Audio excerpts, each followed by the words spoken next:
don't be afraid to go all in. Just like how he's gonna go all in into me. Hello, and welcome to the updated demo for Ravenous Hand. This is a Yandere dating sim in which a Mafia member captures you and takes you to his hideout. You swear it's your first time seeing him, but it seems like he knows you from somewhere in the past. Let's get started. Also, there is a new love interest that has been added. His name is Gene, so we're going to be meeting him as well. I also recorded this on my birthday. I have also just moved into my new house as well, so that's why my room looks kind of blank. You selected the pink chip. I'm kind of wary about that. I'm working the late night shift tonight. My metal name tag catches in the light, spelling out Yinny. The ball rattles against the grooves of the wheel, settling into a pocket. Red 19. Sweeping my hand over the table, I collect the losing bets and push my stack of chips towards the winners. More hands reach for their wallets, their drinks, and the next rush. The wheel spins again. A man sighs next to me under the haze of smoke. Rowdy freaking crowd we have here tonight. Already had to drag out some drunk bastards. One of our guys broke his arm. Must be a full moon or something. Yeah, well, we don't have enough hands to deal with this. Where the hell's the boss? My eyes don't leave the table and I hear him walk away. I don't make it a habit to pay too much attention to what's happening around me. I feel like that's like a bad idea. It's not that I don't care, but in this city, you learn fast that sticking your nose where it doesn't belong is a good way to get it broken. And what matters more is walking out with my earnings and making it home without any surprises. But still, my gaze keeps gravitating to the bar in the corner, and they look to be like any other well-dressed high rollers at the Onyx Mirage. But instead it's a hot man. Guys, look at my Wei Wuxian drink. My friend got it for me. A group of men nursing their drinks, smoke curling lazily from their cigarettes. But there's something off. Maybe it's the way they've stayed stationed there since they've arrived. Their conversation kept low over the din from the crowd. Or maybe it's the way that no one else dares sit next to them. An unspoken distance cutting them off from the rest of the room. Suspicious. But then again, suspicious isn't really anything unusual around here. My attention snags on someone sitting at the end of the bar. Hi. I missed him. He's watching the casino floor with an even gaze while the others talk amongst themselves. Something about him feels out of place. Or maybe he blends in so well that he sticks out to me. My eyes trail down to the base of his neck, where a jagged scar cuts through his skin, an almost jarring contrast to his otherwise clean appearance. Handsome. He sure is handsome, alright. What's he doing later? Does he come here often? Our eyes met. The cold, silvery look in his eyes sends a shiver jolting through me. There's too much weight in his gaze to be casual curiosity. Hello. He lifts his glass, watching me over the rim as he takes a slow, measured sip. There's a familiar yet foreign sensation creeping along my spine as we continue to observe each other from across the room. Then just as I consider looking away, his lips twitch. A ghost of a smirk. It's a bad idea to keep staring. Hold eye contact, we should do that. I hold his gaze, curious about his intentions. Then I stamp out that curiosity. Not the best idea. His smile grows more pronounced before I break eye contact. I can only hope that I'm just another forgettable face by the end of the night. Damn boner rats. I recognize his filthy mugs from a mile away. One of the players at the table snarked, looking at where I'd been looking just moments ago. The Werner family. People hate them for their brutal methods and total disregard for civilians, or so I've heard. Almost every business in this district has had their hands in it, like a honeypot. The hell are they here for? Already tested Louise once. They'd be suicidal to start their shit here, not with our guys stuck this deep. I brave another glance towards the bar. Even so, if they're just loitering around here, kind of a bad time for the boss to be out right now. The Chivello and the Werner families teeter on an unsteady yet long-standing truce.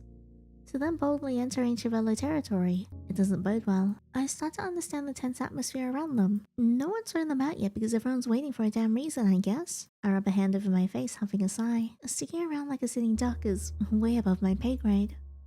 If I wasn't stuck here with this debt, I would have already been on the earliest train miles away from this hellhole. The two players leave after exchanging more hushed gossip. The table's empty now. I'm just gonna close it and tell Gil I'm sick or something. I wasn't even supposed to be working tonight, but no one's heard from Tony for days. Staff room gossip says it's because of... A sudden hand on my back makes me stiffen up. Oh no! My darling. Ew! A sinking realization has me putting a face to the voice without turning around. Speak of the devil. I can feel the sleazebag's beady eyes rake over me as he keeps his hand there, leaning in far too close. Come on, spin that wheel for me. Nice and slow. Sir, I'm afraid this table is closed. You could try? Ah, clocking off, are you? Then why don't you finally join me upstairs in the VIP lounge, No, I'd rather die. Show a valued guest like me a good time. Who managed to impress me, then... His hand drifts lower, sour breath fanning across my face. Maybe I'll give you a proper job. One that pays far better than the pennies you get here. Just another rotted fruit on the Chivello family tree, clinging to its power. He doesn't spare the Werners a second glance.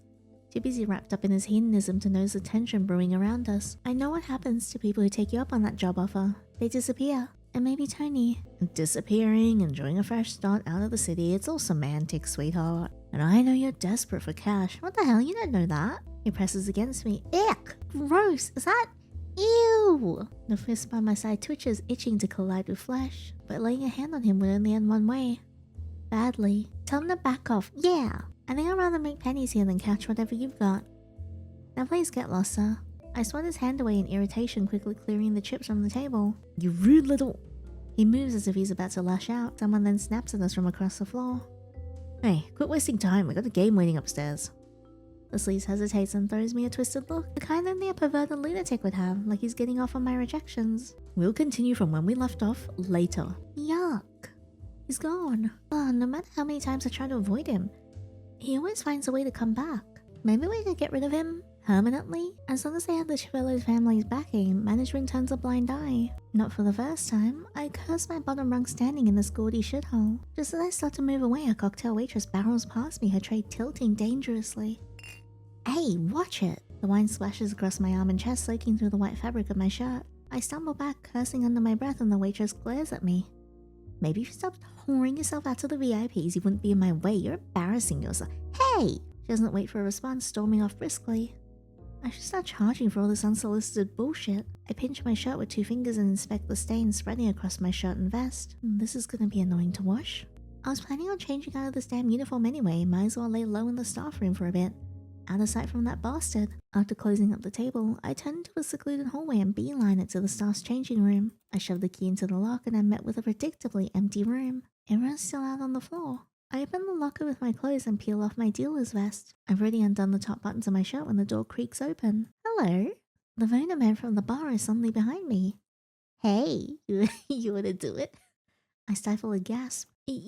Shit, the door's still unlocked. I must have gotten lost. Despite saying that, he's stepping inside, silver eyes flicking around the cramped space. I want to say something, but something about his presence makes me feel like something is amiss. I try to grasp the feeling, but it slips through my fingers. I'll grasp him. Firmly. His gaze then settles on me, lingering on the stain at my front. Rough night. My skin prickles with embarrassment. Something like that. Shame. Red looks good on you. His voice is so deep. Also, you should lock the door next time. Never know what unsavory types might crawl in here. You mean you? Leaning against the door, his fingers casually find the lock. And casually find his fingers something else. The sound snaps me out of my distracted state. My stomach twists as I take a step back. The room suddenly feels smaller.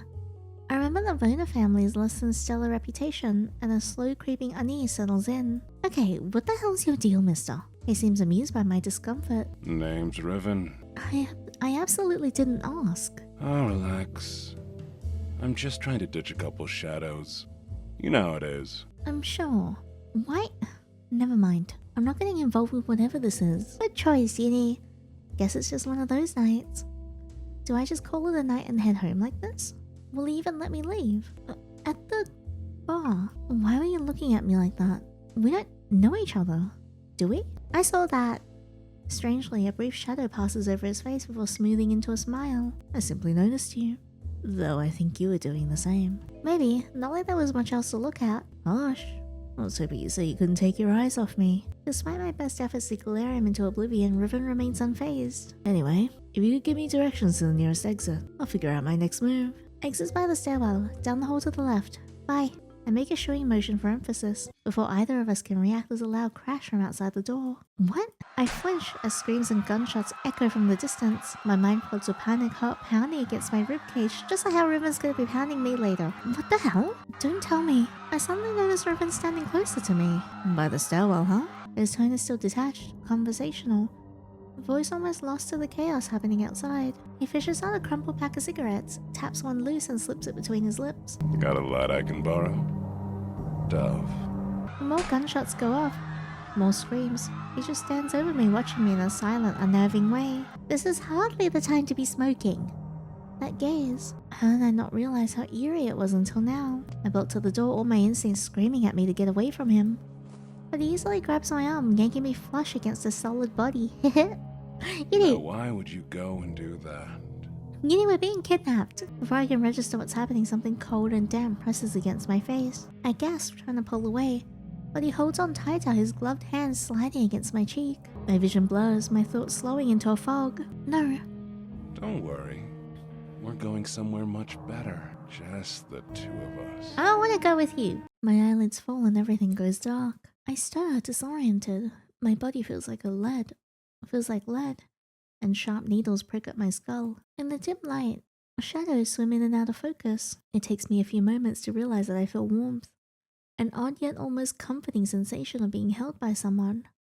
Then a slow creeping dread sets in. You're awake. His arm is looped securely around my waist, holding me on his lap. I don't want to be here, I lie. There's a distinct spice scent clinging to him, muddling my senses even further. I can feel the fall and rise of his chest beneath me, his heartbeat quick but steady. My breath catches, my world tilting as I try to push away. But Riven's grip tightens, pulling me closer in the armchair he's sitting on. He dips his head into the crook of my neck. Already? I feel like I'm dreaming. Yeah, me too. Hey, whip it out. His voice is tender, yet trembling with something disquieting. I can feel my heart in my throat. Whether out of fear or embarrassment, I don't know. I hope I can feel him in my throat later. Panic cuts deeper through the fog in my head, and I shove harder against his chest. Let me go. I'm afraid I can't do that. I know you. You run far away from me. You don't know me at all, actually, but I will actually run far away. A pause. A slow inhale against my skin. But it's better this way. Staying here with me. He mumbles slowly, and of course, his crazed words are out of my realm of understanding. Who the hell are you? And what do you want with me? I don't have anything you'd want. I'm a nobody. He quietly laughs and slightly tilts his head, almost affectionate. You are nobody. The scum around you just treats you like one. But I won't do that. I'll give you everything you've been denied, starting now. I don't understand. Oh, by the way, Riven swears long, speaking offhandedly, like he's casually remembering something insignificant. The waitress. The one who spilled wine on you. She died in the shooting earlier. I stiffen with shock. A shame. I think she would have made a fine addition to the show. What show? He chuckles jarringly, a sound that sends ice spiking through my veins. But don't worry. I managed to catch that annoying fly that's been buzzing around you. To my horror, I hear a muffled sound from somewhere behind me. Even now it keeps buzzing. How annoying. There's someone there. Riven tilts my chin, angling my face towards something I don't want to see. Oh no! Swayed across the lone poker table in the dim hazing light is a writhing body bound and gagged. Blood stains the VIP's clothes, his eyes terrified and silently pleading in my direction. Riven's whispers closest to my ear and unnervingly pleased. My gift to you. He's been bothering you for weeks, hasn't he? Lurking after your shifts. Putting his hands where they don't belong. Acting like you're just another thing he can buy. And then there's this little trafficking side business running brothels from the back streets of Redfern Alley. And that waiter who disappeared last week. I'm sure you knew on some level that you were next. So you've been watching me? Not just today, but how have I never noticed? Riven doesn't even say anything.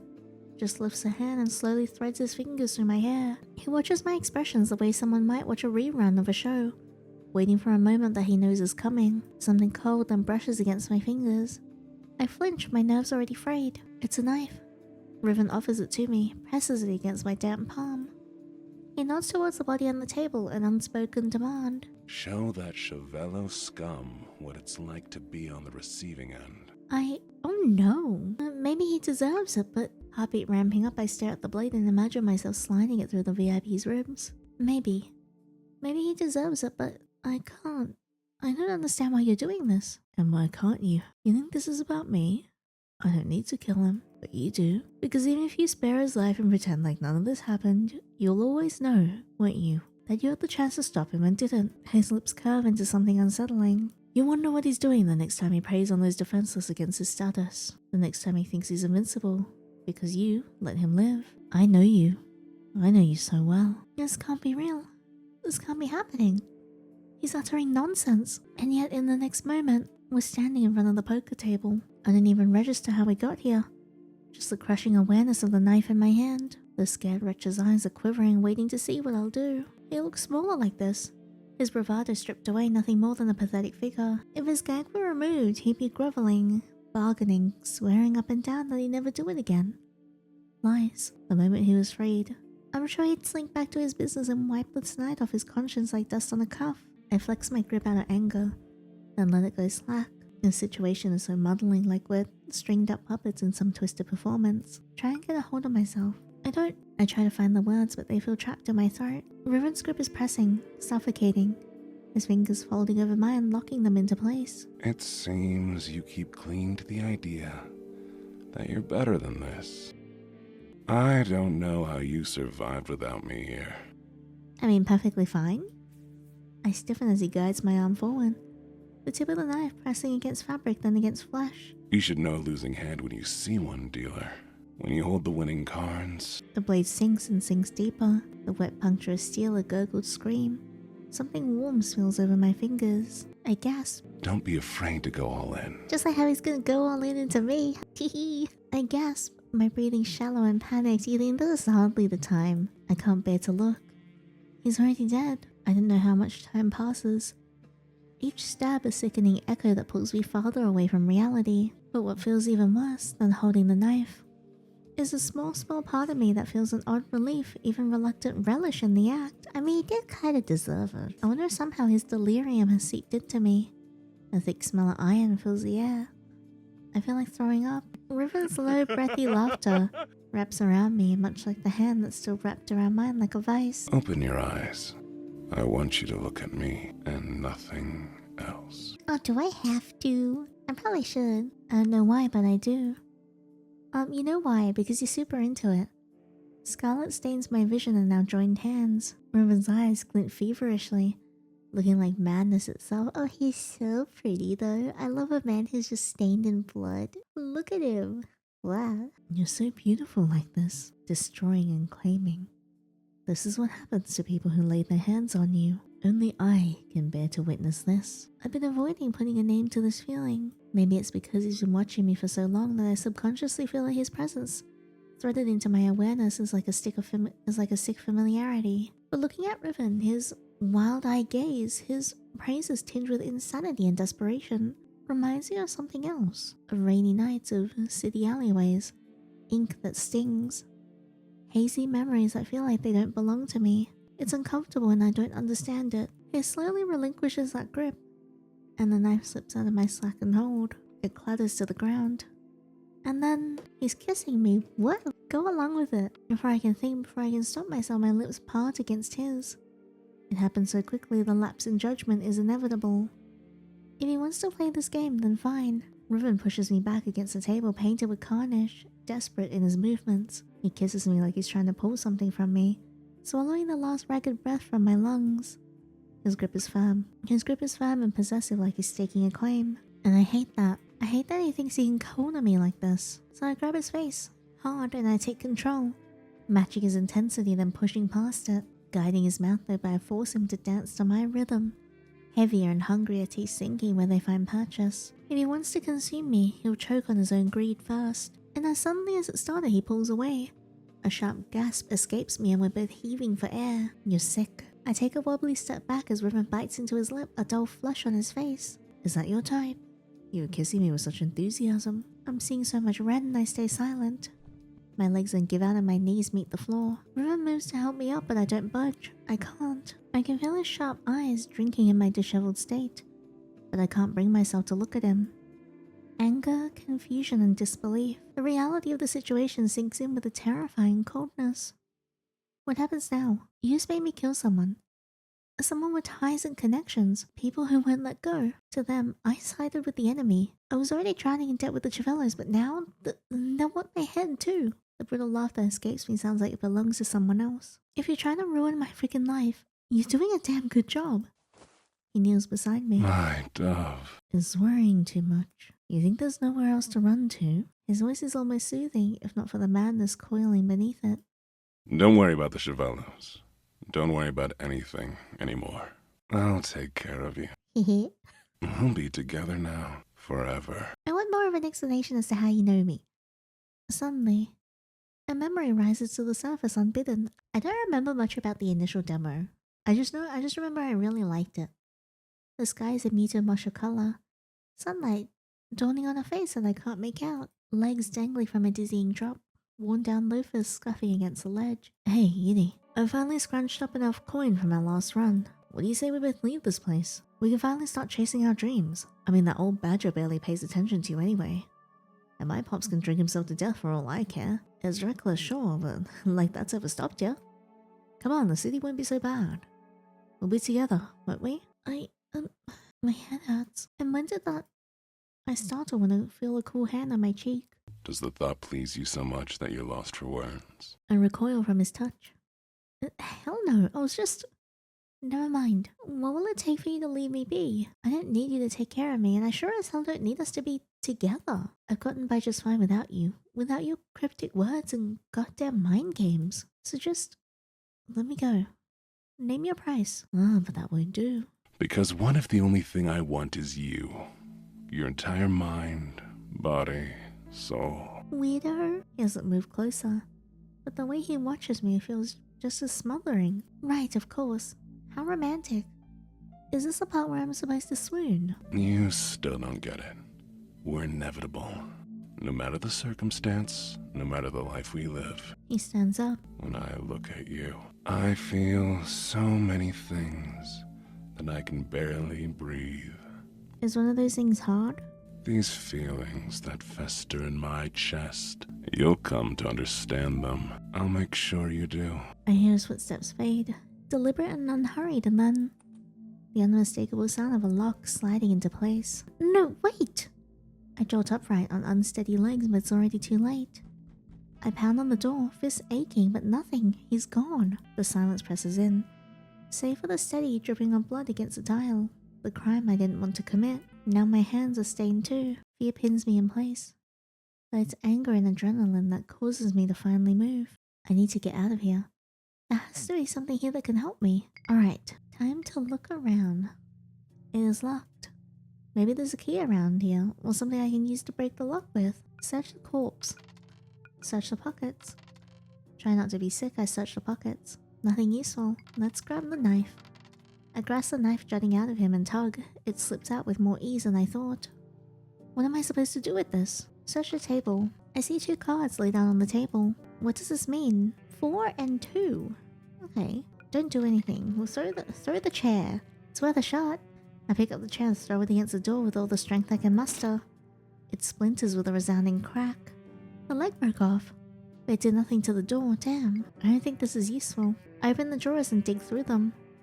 Dusty chips and paper and cigarettes. No lighter, nothing useful here. Oh, wait. A crumpled piece of paper catches my eye. Looks like ink exploded on it. I unfurl it out of curiosity. I was living a life that lacks meaning. You healed my heart. You're the only one who exists. I am yours, and you'll soon be mine. Mine. Okay, creepy. Alright, we'll hang on to that. There's just a phone here. Seems like the cord has been cut. Interesting, though. I mean, there's the letters that correspond to it, like how we used to text with the dial pad. And then we had that note, which is this one. I'm just gonna screenshot this, just so I have it on hand and don't need to open this up again. Alright, it is locked. Maybe there's a key around here or something I can break the lock with. Maybe I can use this. I pick up the chair leg and drive it against the brittle handles of the cabinet, and after some time they break off. And inside, a box with a number combination lock on it. Guess it's not my business, but alright. Should I try opening the box? Input a code or don't try. Okay, let's look at this. Okay, so the cards are here. So I've got 4 and 2. Adding those together becomes 6, so it's either 4, 2, and 6.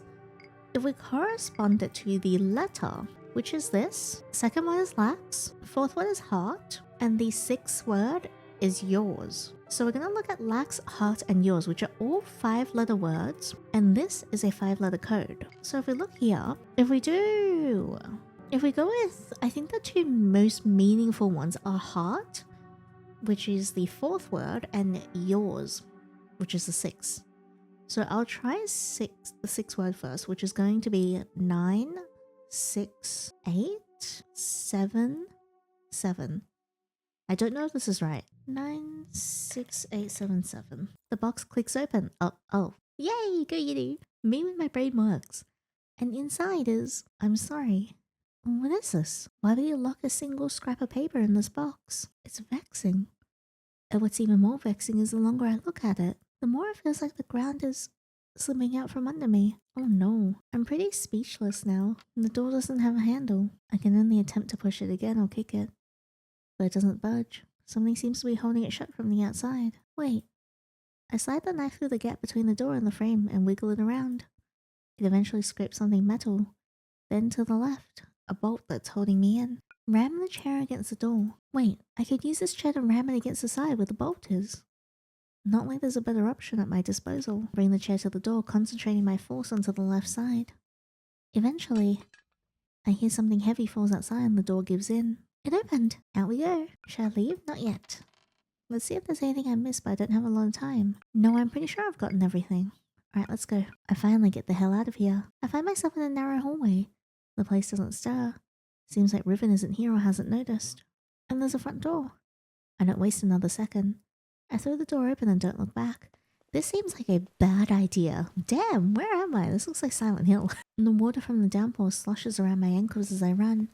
But my pace doesn't falter even for a second. I can only hope the rain scrubs away the evidence of what I'd done. Where do I even go? They know where I live. Anyone sharp enough to put a bullet between my eyes would have zero problem finding me. I don't know how long Riven intends to keep tonight's events to himself or if he ever meant to at all. The thought alone sends a fresh wave of heat up my spine. I guess I'm taking that train out of town sooner than I thought, if I even have enough, that is. Where even am I? The district is deserted. It's just me and the distant lights trembling in the puddles. I don't know how much time passed since he kidnapped me, or how long he's been gone for, or how long it'll be before he decides to return. Everything's just muddled up in my mind, like wading through a clammy hallucination. I try to ground myself by slowing to a stop, hand gripping the damp mortar as I try to catch my breath. Right. I need a plan. I can't just blindly run out of here and hop onto the next train while covered in someone else's blood. And the money? My savings are still back at my place. Okay, first I should find a way to get rid of these clothes. A bit eerie. I was thankful that there wasn't another soul around to see me. The sleeting rain further obscuring my surroundings. I turned to another street. The buildings are starting to look less worn, more lived in. I should tread more cautiously. White headlights pierce through the sheets of the rain, causing me to flinch and shrink back into the wall as if that could actually hide me. I try to retrace my steps and go down a different path, but am I being followed? No matter where I turn or circle, it's always there in my peripheral, slowly rolling down the streets as if searching for something, or tracking something. Something as slow as a person on foot. No way. Do the Travelers already know? But how is that possible? No, it's completely possible, especially if Riven leaked a warped version of the events. Riven. It's not him, is it? Then why is it following me from a distance and doing nothing else? How did it even find me? In this empty district through the dark downpour. A dark sense of foreboding freezes at my limbs. Even colder, and my breath comes out shorter. I need to lose his tail. Now. My vision wavers, but I pump my legs even faster, taking random turns, and slipping down narrow alleyways and deeper into the tangled nest of streets. Then, I see a faint glow of something. Hazy cyan and purple is flickering on and off in front of my eyes like stubborn ghosts. My eyes strain to make out giant signs beyond their glory days. Discarded into the plot amid broken and jagged pieces of metal. A heaping junkyard of sorts. Some of the neon still clings to life. The haphazard colors bleeding across rusty car frames. But I don't think about the implications more than beyond a place to hide and duck inside anyway. I only stop once. The junk swallows me, folding myself into a crevice between some twisted scaffolding and a broken pipe of a sign. I don't hear a car around. No engine rumble, no door slamming. Just rain and the faint hum of electricity. But somehow that makes me feel worse. Maybe the car wasn't following me. Or maybe it is. And it's waiting for me somewhere I can't see. Damn it all. Then, a scrape of metal, wet steps with an uneven cadence. They get closer and closer. I silently scrabble for something. Anything within reach that I can wield as a weapon. Shit. They're going to find me. But when I lift my head, it's some woman. But she looks so out of place in the grimy surroundings that it honestly catches me off guard. She's glamorously dressed, like she belongs on a stage at the Strip, rather than in the bygone remnants of it. Why, hello there. She wears an unguarded smile, swaying gently on her feet to some invisible tune. My, must be fate that we met on such a night. I could feel it. A certain energy in the air. The universe was speaking to me, and following her voice led me straight to you. I don't speak, and I still don't move, but she doesn't seem to notice or care. Instead, she takes it as an invitation to come closer. Shall we exchange our tales of woe together? Why, we're hiding out here far from all the lights and glamour. She's on something, she has to be. That's the only reason she'd follow someone into a place like this. I was actually about to go. Why? We were about to get started. I'm awfully lonely, you know? I don't even care that you're covered in blood. That's how lonely I am. I was in an accident. Poor thing. I can see your heart. It's hurting. It wants to break out of your ribs and escape. It's just like mine. Miss, you should leave. It's not safe here. And go ahead, dear. I don't have a place to return. There's nothing left. He said I was worthless. Now there's another bitch living in my place. He didn't even let me take my pills. But the kind gentleman I spent the night with gave me something better, so I'm not mad anymore. She sighs, staring at something past me. I bet he doesn't even know his car is gone. Guess he'll find out by morning. Anyway, I quite like you, you know? So I'll let you have some of this. Something metal flashes in the flickering light. She's holding a syringe with a dark liquid sloshing around in it. Her breathing seems to get heavier. You'll see stars with this. Far away from the city. Far away from everything. With this, we can escape. Absolutely not. No, I'm not taking that. What the hell even is that? But don't you want to be liberated? Forget about your problems. Your heart will stop hurting too. Don't be scared, we'll do it together. First you, then me, but don't be greedy and ask for too much, okay? I can't help but feel sorry for her. Yet another who indulged in the glitzy visage of the city, accepted outstretched hands and paid the price for it, wrung dry by the opportunistic and reduced to a driftless addict, chasing the next hit. That's the real truth behind this place, and it just cements that I can't stay here any longer. You don't seem to be in your right mind, miss. I think you should get help. I tried to maneuver around her. Wait, please. I thought we understood each other. I'm afraid we don't. None of our lives are easy here, but it doesn't mean that we're resigned to staying at the bottom. She only looks at me, all positive expressions sapped from her face. It's too bad. I guess it doesn't matter if you understand. I just don't want to go alone. She suddenly moves as if trying to grab me and I stumble backward, heart pounding wildly in my chest. She's surprisingly quick, and I'm already trying to think how the hell I can get past her from my corner when I see a shadow appear behind the woman. Riven melts into view, fluidly grabbing her arm, holding the syringe. Had he been there all along? Oh no, I'm in so much trouble. He looks too collected, even slightly amused. He doesn't even spare the woman a second glance, just an unnerving stare at me. So this is where you've flown off to. If you wanted to play in the trash, you didn't have to sneak off alone. There it was. That heavy curling sensation I feel every time he looks at me. Like acrid smoke straight to my lungs. I feel like I'm choking. No, how'd you even find me? Do you still doubt, my love? I will always find you. Get away from me, you maniac! Are you upset that I left you alone in there? I'm sorry to have had to tend to some matters. Important ones that will ensure nothing more can come between us. I clench my teeth. But in the end, you still have a knack for attracting filthy drivel, don't you? Only then does Riven look down at the woman much crueler and colder than he'd been towards me. He studies the drug in her shaking grip like it's nothing more than an interesting trinket. What a pathetic creature. If you're so eager to be rid of yourself, then go on. Do it. We'll watch. Like the audience you so desperately wanted. He releases her like he was touching something contaminated. He then turns to me, glossing over the moment with a placid smile that doesn't reach his eyes. Once you had your fill, we can go home. I'm sick to my stomach. His eerie calmness, his nonsensical words, and the idea of him lurking ever present, overhearing everything. Everything feels wrong, but when has it been anything other than that? From behind us, the woman blinks owlishly at Riven, then at me. Ah, I get it. You have someone. You're not alone like me. That's why you don't want to join me. No, that's not... No. That's not fair. She takes another step towards me, too close. Something snaps in me. I shove her away in Riven's direction. That's when she lunges. The needle flashes where my chest had been, and suddenly his body is there instead. Did he just take the needle for me? Riven inhales sharply, his eyes widening and narrowing, tongue passing over his lips, glances over at the woman who injected herself with the rest of the drug and collapsed into the mud. Like I said, pathetic. I rush over to her still form, a sound catching in my throat. She's not breathing, not moving. In the end, it really was a suicide drug. That means... What the hell is wrong with you? You let her jab you with that and she's dead. He already looks like he's slipping. Skin a few shades too pale, throat bobbing unsteadily.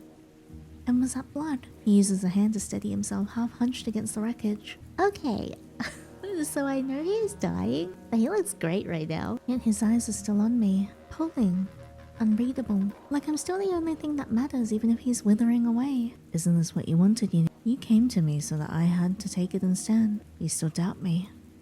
So you test my devotion, and I played right into your hands. I didn't really do anything, I was just in the wrong place at the wrong time. His voice wraps around my head and squeezes. I'll wrap around him and squeeze. But even then, I can feel it fraying at the edges. No, that's not... Who am I kidding?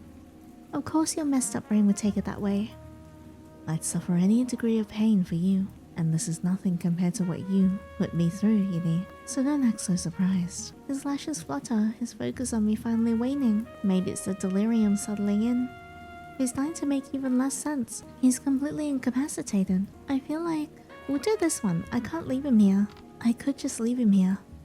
It's not like he could follow me anywhere at this point. He's on the verge of collapse. But when I look at his pitiful form, replaying his words through my head, feeling the barbed weight of them sink into my shoulders, something in me feels like it's cracking. Before I can talk myself out of it, I take a couple of strides and haul him up by his arm. His skin burns under my touch. He releases a soft sigh. Your car. Let's go. Ah, yes. I was keeping you waiting, wasn't I? Let's go home. Quit it with that nonsense. I'm only helping you because I can't just leave you out here to die. Unlike some people, I actually have a working conscience. Die? I don't plan on dying. Okay, not planning and actually doing are two different things. Since my dove has willed it. What bullshit is that? We both watched her die from whatever's in you. Really? Comparing me to a weakened adult drug addict on the street? Despite his words, he's leaning more of his weight onto me now. Lips dangerously close to my ear. And knowing him, it's probably not an accident. Still, I suddenly remember the way those lips were moving against mine. Hehe. The memory starts to warm my body against the frigid air. Do you mind giving me space? But your presence is already healing me. Especially when his burning lips brush against my jaw, slow and deliberate. Softly mouthing at the skin there. I can't stop the strangled noise that slips out of me. Much better. You... More belatedly than I'd like to admit, I push his head away. He only weakly huffs in amusement and says nothing. We leave the junkyard. Parked at the curb is an unassuming Chevy. I'm driving. Give me your keys. After some effort, he retrieves them and graciously slides them into my hand. As we get inside, I quickly turn on the ignition. I watch Riven from the corner of my eye. His breaths are more shallow, head slumped against the glass of the passenger window. He seems to be getting worse. Doctor? No, it's too risky. Especially now. It's okay. You're all I need. I really don't want you to die. As if seeking solace, his hand drifts to my thigh and grips it. I feel his fingers tense like he's trying to tether himself. My hands tighten on the steering wheel. I'm suddenly hyper-aware of how confined we are in his car. I let him do what he wants. Not that I trust him, but I can't bring myself to pull away. If you don't think you need medical attention, just tell me where to go. But whatever happens afterwards isn't my fault. Thankfully, he's still lucid enough to give directions. And in no time, we're back to the very place he confined me in, where my hands learned what it felt like to twist a knife into flesh, staring into the void all the while. And the fact that I still chose willingly to come back here, I don't think I ever learned how to look away. I don't know what to do with myself. I gnash my teeth together and turn to Riven. I hate you. You know, I really do. He just looks at me. I know. His eyes flutter to a close. Whatever sickness has taken hold of him is starting to strip away his lies to me and to himself. Let's just go. I swear, we definitely know him from the past. To be continued. Okay, so we got continuation ending. Oh, I'm so excited. I'm gonna try and get the other endings. But before I try and get the other route, I'm gonna say this is my chance to run and see what happens. This is my chance. Because of his utterly twisted rationale, an opportunity just fell into my lap. I don't know if he's going to survive. I shoved the thought away, the guilt with it. All that matters is getting out, skipping town, and leaving all this far behind me. So that's what I do. I turn and run, and I don't look back. Oh, I feel so bad. His brittle laughter continues to haunt me. A few days later, he shows up in the paper. Alleged mass-shooting mastermind found dead from overdose. I crumple it up, stuff it into the nearest can before slipping out of the seedy motel. I don't know how to feel. I don't get the luxury of figuring it out. The next thing I know, I'm sprawled out on the ground in some alley, bleeding out of a bullet wound in my back. I was a fool to think I could escape them. Even in death, Riven's actions still found a way to sink its claws into me. Such is the roulette of fate. Well, bad end 3. Damn it. Okay, well, alright, well, what if this time we come back here and instead of saying hell no, we say give me some? But if I try and feign strength, I feel it achingly in my bones. I'm tired of everything. There's no life for me here anymore. No safe way to reach my meager savings. No one to pull me out of the ditch I've fallen into. Maybe I could use a hit or something to get through this. To stop feeling like I'm about to fall apart at the seams. If you're offering, give me some of that. She cradles my forearm, presses a needle into my flesh. I'm so glad you're joining me. I watch it sink in. She ends up giving me more than I thought she would. Only seconds later it hits me. The hell? My knees hit the ground. Vision swimming in and out of focus. Nerves feel like they're on fire. What did you give me? A way out of my miserable lives, darling. How can she laugh at a time like this? She goes right after me. Her laughter eventually fizzles out into shuddering breaths. See you in the next life. I get it. That's why she just didn't want to go alone. Well, goodbye, Uni. Bad end 1. Alright, well, we still have 3 bad ends to get and 1 continuation. I'm gonna try and get us into, Jean's route. So, bear with me. Okay, so I found Jean's route. And basically how you get here is you have to be pretty bold and rude towards Riven. And it unlocks these red choices. And when you click on them, you get to do this bit instead. Where even am I? I'm really excited to meet him. I haven't met him yet. The district is deserted. It's just me and the distant lights trembling in all the puddles. I don't notice a shadow in front of me until I slam into a hard shoulder. Slam into something else of his that's hard. The hit rattles me, shoes slipping against the slick rain, but a hand shoots out to steady me. I look up in horror. Rain trickling down my lashes only to see an unfamiliar face. Hello, fire shit. I don't know if he can compete with Riven for me though, but he's still very pretty. Let's get to know him though. He's tall. His dark hair sticking to his cheeks. Just as soaked as I and just as still. His gaze snags on the blood soaked into the white of my uniform. I didn't think this through. There's no chance in hell I can slip away if someone thinks I'm odd enough to report to the cops. However, he only quietly scans me over unruffled until recognition dawns on his face. Onyx Mirage. Oh, his voice is pretty. His quiet voice cuts through the storm. Excuse me? Your uniform. From that casino. He seems to mutter more to himself than to me. Eyes suddenly darting to the darkness behind me like a live wire. I start to back away. No time to stand around, drawing with a stranger. But he's quick to close the distance and crowd me. Ooh, it's so interesting because we have Mafia boss Yandere and then we have private investigator. His brow is drawn tight, studying me in a way that a high roller would size up a risky bet. Sorry, but I gotta... He holds up a hand. Hold up a moment, won't you? Something about the sharpness in his gaze spikes some panic in me, yet reflexively keeps me glued there like a fool, waiting for him to elaborate. You're out here alone, hours after your place got shot up, but you still look fresh out of the crossfire. What are you running from, huh? Nothing? Where do you think I'm running? No one's running. Why does it matter? What's it matter to you? I snap it more sharply than intended. Tension makes my voice come out raw. You gotta tell me. Or are you gonna keep running like a half-wit while I call the cops? It seems like you could use the help. What? That's not necessary. Shit. Can't go to them, huh? That's all I need to know. Where's that son of a bitch hiding? Spill it! I'm not spilling anything. His fingers curling around my wrist, sting of ice, causing me to flinch even through layers of sodden clothing. He's been out here on these rain-soaked streets much longer than I have. What the hell's wrong with you? Even if you don't fess up, I know he made himself scarce after the mess he caused. Hauled away a worker with him. So what you're gonna do now is tell me where the hell he is. Seriously? Just leave me out of this. No. Something works out in my favor for once, and you ain't ruining this for me. I love his voice. He shakes me a little as he says it. Hey, don't shake me. This asshole. I don't know. He just left me locked up in there and I ran for it before he could continue whatever screwed up thing he had planned. There? Where's there? It seemed like a hideout or something. Had some of his personal belongings in there. Show me. Maybe if you ask nicely for once. Spit it out. That's the best he can do. Well, not that I remember. Hard to note the scenery when you're sprinting from a lunatic. I don't have freaking time for this. And I don't have time for you either. So you don't know where he's staying, and you don't know where he currently is. He speaks slowly and fixes me with a furious and accusatory glare, as if I'd ever cover for that silver-haired snake. Yes, I'm totally useless and know nothing, so you can just leave me be. You're going nowhere. What the hell? His grip on me tightens. An irritatingly obstinate glint in his eye. I have a feeling if I shook him off and ran, he'd be on me in a heartbeat, or I sure hope he'll be on me. Look at little Gilbert asleep behind us. I'm so close, I can't just... He lets out a slow breath. fog puffing in the cold air. When he speaks again, there's a forced sort of calm to his voice. He's still useful. There's gotta be a reason he brought you to his hideout. I think he just wanted to bang a lang. After all, the bastard's up to his neck in enemies, especially after what he pulled tonight. He'd keep his cards close to his chest if he knows what's good for him. He'd keep me close to his chest. Which means he'll come looking for you. And when he does, you'll lead that to his well-deserved death. Hey, what the hell? I don't want to do that. His hand goes over his coat. I've seen enough men like him to know what he's implying. Like what? Parading myself around as bait? And what makes you think I go anywhere near that bastard again?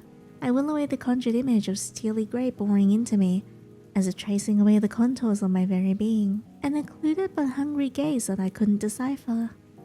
A shudder racks through me. In comparison, the man standing in front of me has round eyes that openly carry a stormy anger and the golden reflections of this debauched city, rough around the edges and rude as all hell, yes. But his desperation showed so clearly on his face that it cut through my annoyance a bit like a dull thorn. Only a bit though. It was almost like looking into a mirror from the past. Never mind. Of course. I'll make it worth your while. You look like someone who could really use the cash. Hey, what the hell does that mean? Okay, first of all, rude. And second of, I got a lot more than just money problems right now. I gesture to my disheveled and bloody clothing. I ain't asking for much here. Tomorrow, same time, same place. Bring him here. I'll take care of the rest. He gives the dark bloodstains on me a cursory glance. And afterwards, I can help you disappear. New identity, new life, or whatever the else you need. You? How do I know you're not lying? I'm no stranger to treading in the shadows. I can almost believe him. From the way he stands under the awning of the tucked-away building, face partially obscured by the brim of his hat. And I don't want those wise guys seeing my mug either. I've already overstayed my welcome. His tone sharpens with impatience, like this is somehow my fault, which frankly ticked me off a little. If you're in such a hurry, why don't you just go find him yourself?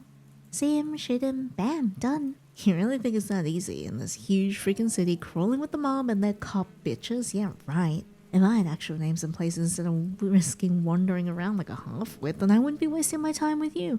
Hey, well, it might even be more of a waste if you don't stop being nicer to me. Anyway, I got limited mobility. Bastard knows my face, and he'll know why I'm here if he catches even a whisper of me. He's a damn slippery eel if I've ever seen one. He scans me over once more, lips pursing. The only chip I've got left is surprise. So, who are you with exactly? Well, that ain't relevant. I can practically see the unspoken reasoning of the less you know about me the better hanging in the air. So let's say I find him. What makes you so sure I wouldn't just tell him about you? Awfully brash to just trust I'll do what you say. Who said anything about trust? Tell him, don't do it, makes no difference to me. You should be more concerned with what happens to you. What a mess you got yourself in. I'm offering you a way out. And don't fool yourself. I'll know if you talk. A pause. Deliberate. And I also know how to clean up my messes. Oh no, I'm so scared. So, what's it gonna be? I don't give a shit about any of this. You're right. I should be more concerned about myself. Therefore, I'm not going along with your shady scheme. I still don't know who the hell you are or where your motives even lie. I don't cooperate with obtuse guys who threaten me to go fishing for criminals with a vague promise of payoff. That's so. Then you're more stupid than I thought. A step closer, my back hits damp brick. You shouldn't have stopped running. Another step. His silhouette cloaks mine, blotting out the rain, sky, and any clear escape route. You shouldn't have so much as looked at me, but you're so pretty. His hand slams to the wall, too angry, too close, boxing me in against it. Oh no, a cabedon already. I think you're about to die. Wet droplets spill from the brim of his fedora and fall onto my cheek. His warm breath goes over my frigid skin.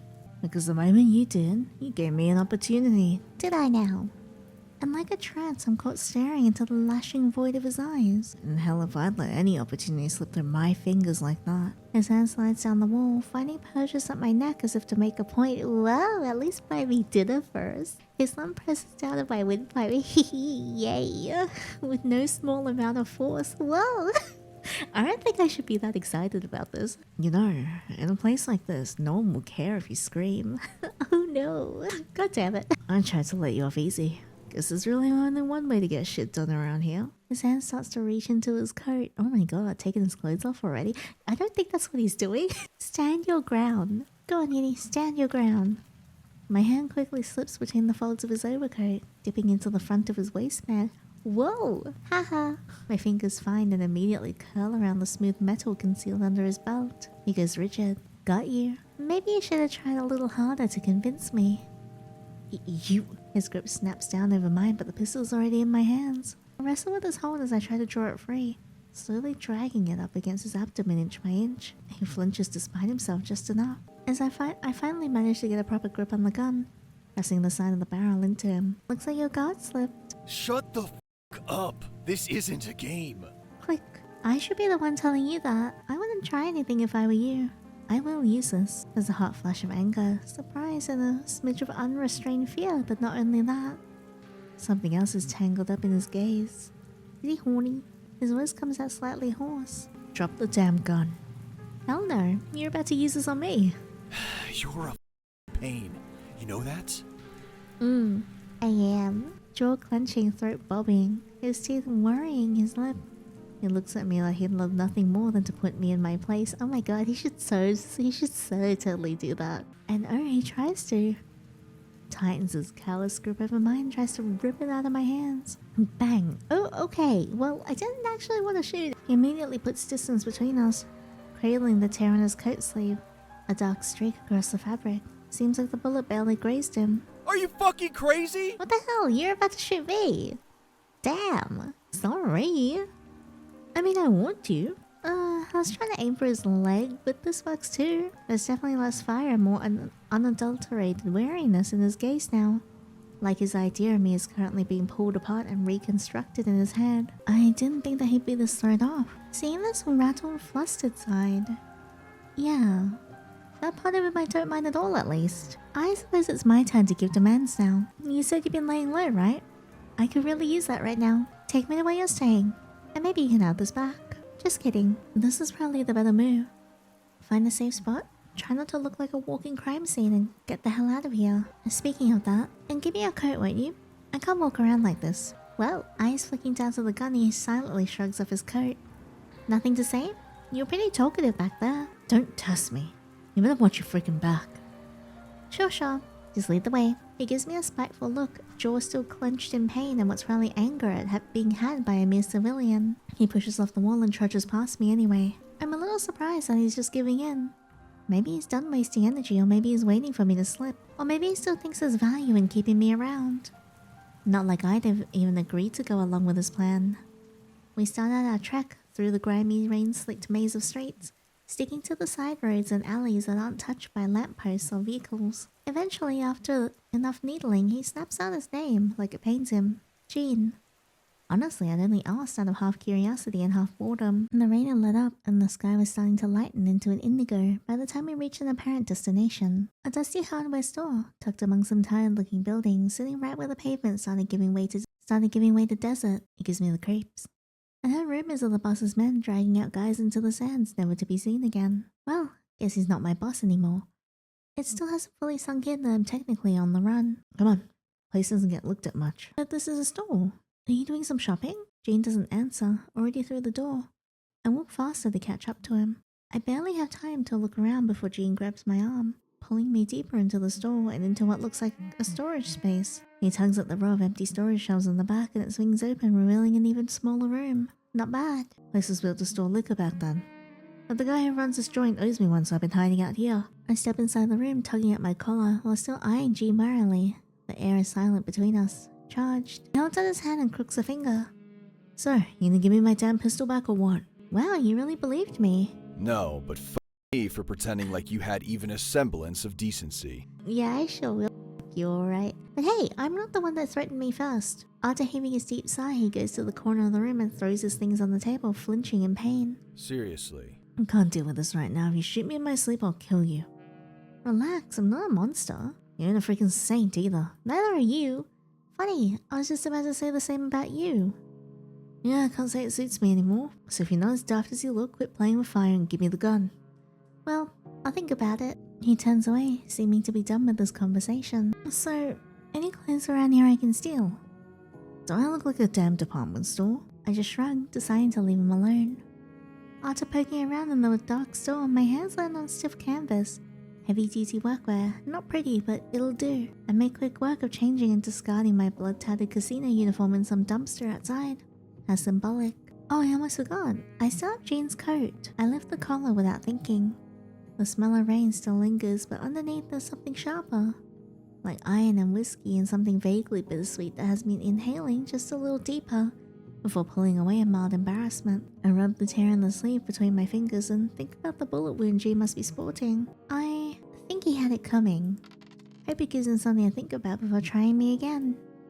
It's hard to convince myself that I did anything wrong. Hey, here's... Wow! Damn! Wow, look at his cum gutters. Before I can get another word out, Jean appears in front of me, bare-chested and damp. He snatches his coat out of my hands. Seems like you made yourself at home. Yeah. He shoots me one last scowl before turning back to the roll of bandages, clenching one end of the gauze between his teeth. He winds a roll around his bicep, pulling harder than necessary. My gaze betrays me. It clings to the way his muscles ripple under his skin as he lifts his arm, trails down to the hard lines of his torso and stays there a little too long. Admiring your handiwork? Damn sadist. I blink. Hard. I wasn't... Sure you weren't. Hey, don't yell at me. You got a problem? Say it to my face. What the hell? Don't yell. I didn't even do anything, except I did kind of shoot you, but you had it coming. Maybe you like that. Oh, please. Drop the tough guy act. You pulled a gun on me and ended up being the one bleeding. We all know who actually calls the shots here, that is. Unless you want something that'll take more than some gauze to fix. I move close to Jean. Very close.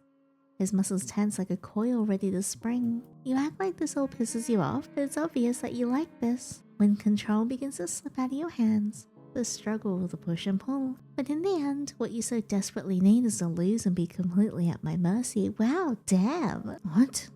He blinks. Silent for a half second too long, and there's that rattled look on his face again. The hell? The hell are you saying? You trying to piss me off? Are you blushing? Just calling it like I see it. You're acting above your station. His throat works, jaw tightening. You wanna freaking die? I could put you on your back if I wanted to. Oh, put me on my back? Sure. Bends over. Have you there in a second, then you really know what powerless means. Are we flirting or fighting? Maybe that's what you're after. For someone to finally shut that mouth of yours for good. Get that stick out of your ass. I was just messing with you. Well, I'm not. He stalks away from me. Sure. I didn't think he'd get all intense like that. I don't even know why I feel the need to get under his skin like this. It certainly wouldn't do me any favors. He's just so irritating, kind of amusing at the same time. I find that I'm feeling too exhausted to dwell on it. Then I notice there's only one bed shoved into the corner of the cramped room, one that Jane's now sitting on. Woohoo! Seems like he finished dressing his wound and is winding down for the night. So where am I sleeping? On the floor, obviously. I'm not giving up my comfort for you. We're sharing the bed. No need to give up anything. The bed looks big enough for two. No way. Yes, way. You're a certified nut, so you can park your ass over there on the floor so that I can watch you. It's not like I trust you either. You're shady as hell. Which is exactly why I'm not putting myself beneath you. Except in other scenarios. If I'm keeping an eye on you, I'm doing it from up there. Seriously. To where I could easily knock you out and take my gun back. Yeah, real smart plan there. You could have done that already. Honestly, the first time was a fluke. But you haven't. So let's not pretend that this is just purely fear, Jean. You just don't want to risk damaging your leverage. I don't know what the hell you're talking about. Sure you do. You're still penciling me into your little murder plot, trying to reshape the circumstances. If I really wanted out, I shift the gun, just enough for him to clock it. You'd be on the floor and I'd already be gone. But I'm not doing that, so ask yourself why. He can believe whatever he wants. If he thinks he can use me, then fine. I'll use him to get out of this place alive. Fine. Have it your way. But just know I don't plan on sleeping. Take that as you will. Oh, is this a proposition? How bold. We'll see you do like me. Shut it. Unfortunately, I don't care to indulge you. Unless you beg, then maybe. You damn well know that's not what I meant. But all that talk about having me on my back and shutting me up sounded pretty suggestive to me. Jean is left spluttering in protest. He's a bit red too, if I squint in the dim lighting. You're only hearing what you want to hear. This is a lot more about you than me. Yeah, since I'm a massive pervert, I never denied that. But you should really come clean as well. Don't be such a coward. Or maybe I'm just reading between the lines. You're not exactly an honest man. Forget it. Silence creeps him back. Awkward and unfinished. Jean looks away first, turning his back to me as if wanting to cast me away from his mind. I take that as cue to move into the space he very reluctantly made for me. I stash the pistol under my pillow. and then let my body go lax on top of the bed. Definitely beats the floor. Neither of us says anything after that. The room settles with the type of silence that presses in on your ears. I can feel his body heat, hear his slow breath, and I can smell that same bittersweet scent from his coat on the covers. It makes me oddly self-conscious. Maybe that's why I jump a little when the mattress dips and our hands accidentally touch. Jean shifts away a little too hard, mutters something I can't quite catch under his breath. Don't pull any muscles now. Eventually I close my eyes, not to sleep but to listen. I assume Jean might be doing the same. Whoever he is and whatever's driving him to go so far as to latch onto gambles and unaccounted variables, I wonder. Then I wonder if that's a mistake. Because the more I let it occupy my mind, the more I'll get pulled deeper into the middle of his brewing storm. To be continued. Well, that's a second continuation ending. That's so interesting. Gina and Riven are both completely different. So talking and interacting with either of them is very, very cool. Alright, well, I'm gonna come back here and escape. I need to get the hell out of here, now. Before my mind can catch up to my limbs, I'm already clocking the underside of his chin in an adrenaline-fueled surge. I could pack a mean punch if it came down to it. The man staggers backward in surprise, but I've already made myself scarce. Not before long, I'm hearing heavy footsteps splashing in the distance behind me. Come on, there's gonna be a way to lose him. Despite the emptiness eventually rotting into seedy-looking bars and parlors with faded signs, I still had no idea where I was. I duck into a random alley and find a stack of large, splintered crates lining the walls. I'm athletic enough. I make it a habit to stay fairly active. I can climb high places easy. I carefully scale the broken crates and hoist myself onto the ledge within reach. The tiles of the roof are slippery, but I carefully lower myself onto the surface and wait. It seems that he didn't notice me. I let out a giant breath I've been holding in. After waiting a while for good measure, I come out of my hiding spot. Right, I need a plan. I can't just blindly run out of here and hop onto the next train while covered in someone else's blood. And the money? My savings are still back at my place. Okay, first, I should find a way to get rid of these clothes. Okay, and then we get followed by the lady here. And it was pretty much the same, so I'm just gonna skip to here. And instead of clicking give me some, because we'll just die, I'm gonna click F no. No, I'm not taking that. What even the hell is that? But don't you want to be liberated? Forget about your problems. Your heart will stop hurting too. Don't be scared, we'll do it together. I can't help but feel sorry for her. You don't seem to be in your right mind, miss. I think you should get help. I try to maneuver around her. Wait, please. I thought we understood each other. I'm afraid we don't. None of our lives are easy here, but it doesn't mean that we're resigned to staying at the bottom. I should have kept my guard up. Shouldn't have been standing so close to her. Oh, damn it. I feel the needle sink into my flesh. Burning white-hot flash of pain that instantly has me doubling over. I barely even register her broken sobs, emptily begging for forgiveness before she follows suit. This is no party drug. I guess considering all things, I could have gone out in a worse way. My lungs seize and the world starts to melt away. Bad end 2. Damn. Well, that is my playthrough of the brand new update for Ravenous Hand. I hope you guys enjoyed that as much as I did. There's actually 5 bad endings and 2 continuation endings. We did get the 2 continuations and 3 bad endings. We're missing the other 2, but I had a bit of trouble getting them. So if you guys do end up finding them, let me know what it is in the comments below. And I would love to see it for myself as well. I love this game. When I saw that this was updated, I was so excited. I had to play it right away. But I've actually just moved houses. I've barely settled in. I just set up my computer and that's about it, which is why there's no like fancy lights or anything like you normally see. It's just me, my desk in an empty room. So yeah, that was that, but I wanted to play this so bad. I'm really glad that we got to see more of Riven and also meet Jean as well, because they're both so distinct and interesting. Riven, obviously, like, we know him from somewhere. I'm wondering if that flashback of that person that we see, it's a high likelihood that that's Riven. So I wonder what has happened for us to forget him, if that is potentially him. And I like seeing, I guess, like Riven's obsessive devotion to you. Even after he takes the drug in your stead, he's willing to get hurt and basically just suffer for you, which is wild to me. And I really want to find out as to why he does something like that. When it comes to Jean though, he is so interesting. He's very different to Riven. He's more of the like tsundere archetype. And I think the banter between him and MC is really, really good. It's interesting that to get into Jean's route, the MC's choices have to be a little bit more ruder and bolder. So the MC that you are playing personality-wise when it comes to Jean's route is a lot more aggressive and assertive compared to potentially whichever choices that you choose for Riven's one, which I thought was very interesting. I'm excited to see how each of the routes play out, and very, very keen for the future update for this because this is so good. I love, I guess, like Mafia settings, like even like 1950s kind of settings. I'm not too sure if this is exactly the 1950s, but the Mafia vibes are definitely there, right down to like the jargon and everything and the setting and just the coloration of like the menu itself. Like it's giving almost like a very noir kind of feel, and I really, really like it. But anyways, thank you so much for hanging out with me. I hope you guys enjoyed this, and if you did, please leave a thumbs up and subscribe so you don't miss out on the next video.